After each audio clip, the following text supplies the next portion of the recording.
Hi everyone, I am Alexandra Bello here with Flow Film Festival and Market Interview Series. Today I have the opportunity to talk to Diana Blecher and her short film Tock. Diana, how are you doing today? Hey, I'm doing good. Thank you. Awesome. Can you tell the audience a little bit about yourself and your interest in film since you were very young? Yes, so I have been filming for as long as I can remember. I've been filming since I was 8. I would have my little sister, act in front of the camera for my movies.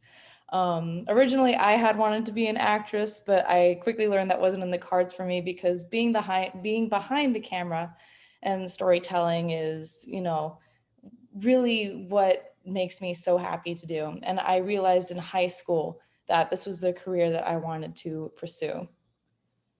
Very nice, very nice. So can you tell us a little bit about Talk? Yes, so this film was inspired because of COVID-19 and just a part of horror that's always sort of interested me. Um, with the COVID-19 pandemic, I wanted to create a film where I would only have one actor or actress starring in it.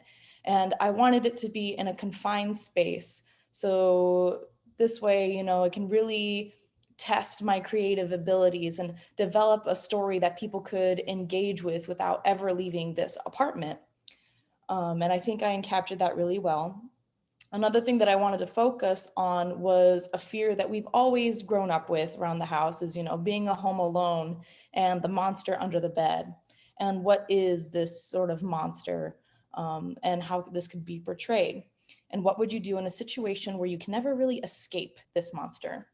And as the story started to develop, I decided to interpret the monster a little bit differently, not necessarily this actual spiritual being, but a manifestation of our own fears, and not just the fears of just being afraid of being alone, but our own internal phobias and our own internal insecurities, and how one can go about distracting from that or trying to battle it face on. Very nice, very nice. Yeah, I definitely saw it very interesting, and I love the rhythm of the film. The pace and the rhythm is very important for thrillers and mysteries, because I would say this is definitely a psychological, right? This is a psychological thriller, um, because horror is more explicit, and a lot of people don't even have the taste for horror anymore, but they do like that good question mark, or that good thriller, or that suspense. People definitely love that and appreciate that, especially when you leave things for, what do you call it, to the audience mind's interpretation, which is basically something that you and I will talk about at the festival, because I don't want to do it over the interview, because I do have a few questions about the film and what happens, and what did this really happen, and did this go this way or that way, because I know that you leave it open to interpretation a little bit, but I would like to pick at your brain and get it from your mind itself, since you are the director of the film. Now, talking about the film a little bit more, what would you say were challenges to making this film happen, and was it easy or hard to make it happen? Yeah, surprisingly, this film, at least surprisingly to me, was very, very challenging. Um, I had my original actress ended up having to cancel right before we were going to go into production because she got sick with COVID. So I had to find new talent extremely fast, but I was super lucky to find Emily. She is a fantastic actress and she blew me away with her performance. So it really worked out. And then that in mind, just, following regulations and keeping social distancing, trying to get this film done within a week, um, along with, having such a small cast and crew. But also the development. It was a little difficult to figure out how to put a well-told story together using just one actress and this small space. and developing how can we create this monster and make it come to life? How can we establish a relationship with our actress? How can we establish a relationship with our character, and grow to want to root for them? How do we make this character somebody that can be related to and that you want to support? But overall, I think we pulled together really well. It took a lot of effort with my small crew and actress, and I think it turned out really good. I Met wanted all to my ask you, expectations. very good. That's very important that it met your expectations, because sometimes I guess overcritical directors, they're very hard on themselves and they don't end up liking the film because it doesn't match their vision. But when you're able to match your vision, it's such a dream come true, right? Absolutely. So I wanted to ask you, why a week? Did you have a particular timeline that you needed to stick to? More or less. This was my senior thesis for my bachelor's degree. And initially, I had plenty of time to work on this production. I had a lot of time to work with my actress and put together, the schedule and how everything's going to be shot. But once my actress was sick, I only had a week of production left in order to be able to edit the film on a timely schedule. And because of my actress, Emily, who I ended up working with, her schedule was different from my original actress. What ended up happening is we only had 48 hours total to get everything filmed. So with, just 2 people on crew, that's all it was. 2 people on crew, including myself and my actress, trying to get, this 13-minute film done in 48 hours. It was quite a challenge. But so you ended up, but don't you think that it was good that you had few people on crew, because sometimes the more crew members, the slower the flow? Absolutely. I was really intimidated trying to choose people to work with on this production, because throughout high school, I mostly ended up making films by myself. I would direct it, I would be holding the cameras, I would do lighting, I would do sound, I would do everything. So directing people has always been a challenge because I know what I want and I don't know how to relay that on. So working with a big crew sounded extremely intimidating. And so with, this protocol, this COVID protocol, I think it made it a lot easier on myself and on my crew as well.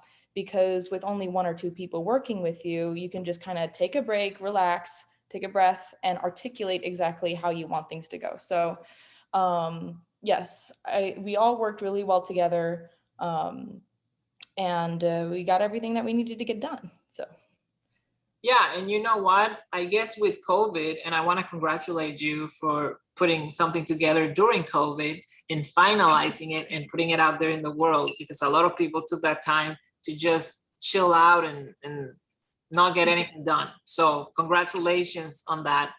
I guess COVID made everything or everyone in the independent film scene feel a little less guilty for not having a bunch of people on set. So it was more acceptable because of COVID that now we're going to have less people in the crew.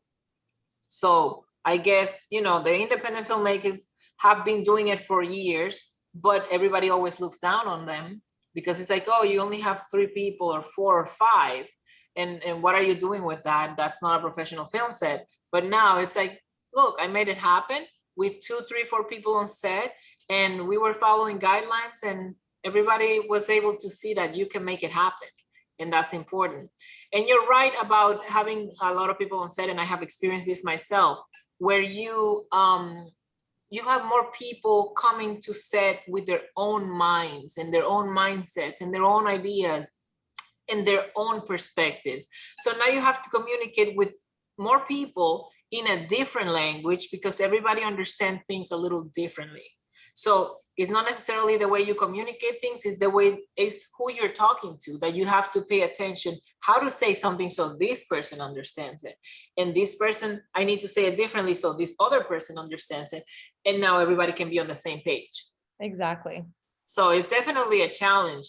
I want you to tell me, okay, so it was more like a 48-hour film that you basically shot. I mean, you did have a lot of time for pre-production and writing and stuff like that. Yes. but it was definitely a 48-hour film. Tell me a little bit about your preferences shooting film. What do you incline for when it comes to creating content? Like, what do you lean towards when you're creating content? Are you more of a I thriller person or horror? What do you like more? finding the elements that I like in film production mostly come out of spite because I want to do things differently and I don't want to follow necessarily the rules that I've been taught. I like to twist genres and I want to put my own twists on things. Because as much as I love Hollywood cinema and I do like to play with, similar modes of storytelling, they all end up, the same. And I try to take what I learn and I think, okay, how can I do this in a way that most audiences are familiar with, but then change it up a little bit. So this way, whatever they see, they weren't quite expecting.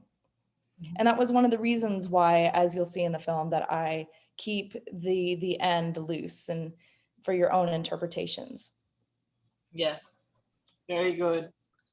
So what can you tell me a little bit about if you were to give people advice, people that are, younger like you and they want to create film, they're females coming into this industry. Do you have any piece of advice for them that you want to share? My mentor told me that as soon as you pick up a camera, you're a filmmaker. She asked me, what do I want to do when I'm done with college? And I said, I wanted to be a director. And she said, what's stopping you from doing that right now? So it's such a simple thing, but that really stuck with me because you don't necessarily need a degree to be a filmmaker. You don't need to know any special things. You just have to have a camera. You have to have the determination and the will to make the content that you want. And it's an experience that you just need to learn as you go. I think school's important. I learned a lot from getting my degree. And it's great because you get to interact with other filmmakers. And especially if you don't know where to start, it's a good place to, start and bounce off. But the only thing that's stopping you from making films is yourself. And if you want to be a filmmaker, that's all you have to do is pick up a camera and go. Yes. And you know what? I do appreciate the education, the higher education. I myself went to film school and I got an associate's degree because I already had a bachelor's in law in another country. So I do recognize the networking opportunities that come out of school, the real life experience of being under pressure, meeting deadlines, things like that that actually shape your professionalism and it shape you as a future professional, whether it is in film or something else. So one thing that us creatives, I don't know if maybe you have this or maybe not, but a lot of creative people, they struggle with deadlines a lot because, when you're coming from a true art or a true talent, you cannot force that stuff and you cannot make it just make believe. It's gotta click and it's gotta come to you. So you either have to find something that triggers it or something that encourages it so you can be on a healthy flow of putting out different contents with a good rhythm. Absolutely. I definitely agree with that. And that's honestly something I definitely struggle with is deadlines. It's really hard to push yourself to get things done because if you have no deadline, you can always just save it for later. And school is definitely helping me with time management. And as you said, growing as a creator and, just learning different things. So school is very important. Recommend it. I recommend it too. But if you want to make films, just start. Yes. And you know what? I think it takes even more discipline to be self-taught than it takes to have pressure from other people to push you to learn. Like, I admire the people that do get on YouTube every day and watch a video just because they want to, and they want to learn something and they make it happen. Because for me, I need people to keep me accountable and I need to keep people accountable. Yep. We're on the same boat, which is fine. Once I figured that out, I used Zoom as a tool to help me stay accountable, because it was more like, okay, let's have a meeting next week to see how that's going. Let's have a meeting the following week or in 3 days to see if we got these things that need to be made, like you know, whatever you need to make happen in a few days for pre-production or whatever it is. You have to set yourself some deadlines and put other people to be the supervisor of those deadlines. So you're like, hey, if I'm going to make myself look bad to myself, I'm not going to do it for other people. Absolutely. So that's, at least that's good. I wanted to ask you as well, what do you find challenging about directing, besides the communication barrier that sometimes happen between difference in mind? What else do you find challenging about directing, and what is it that you love the most about being a director? The most challenging thing I think about directing is honestly comfortability, because I would never ask my crew or my cast to do something that I wouldn't feel comfortable doing myself. That's one of the biggest things I've always stood by, is I wouldn't put anybody in a situation where they would feel uncomfortable or didn't want to do things. So I have to say that is a good challenge. As for my favorite thing about directing, it's the storytelling. For a long time, I wanted to be a writer. And the thing with writing is you can tell the story as you want it, but people can't envision it the same way that you're seeing this world.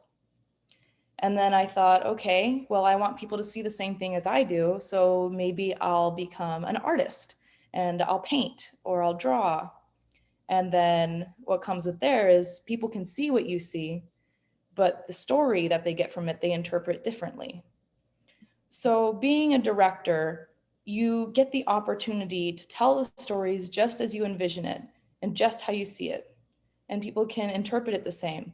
But also, you can leave a little clues in there. So there are some things that people can take for their own interpretation. It's just like a play of all three. Very nice, very nice.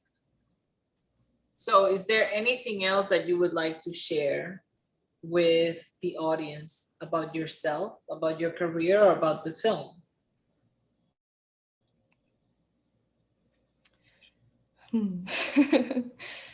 Well, this film is very personal to me. It's a basis of my own struggles.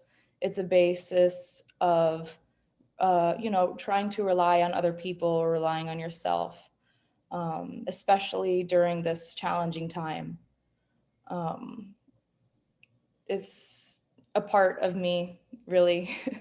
And that's something I like to put in all of my films. If it's not personal to me, how will I know if it's going to be personal to other people? And it's not just an understanding of who I am as an artist, but it's an understanding of people as a whole. Very nice. Well, I want to thank you for coming and, coming online and talking to me about the film. I want to invite everyone to keep an eye out for Tock. And also, I hope to see you in the festival in September, whether it is virtually or in person. All right, wonderful. I can't wait. Thank you for your time again, everyone. This was Diana Blecher, and she is with Tock. And I am Alexandra Bello with Flow Film Festival and Market Interview Series. See you around. Bye-bye. Bye.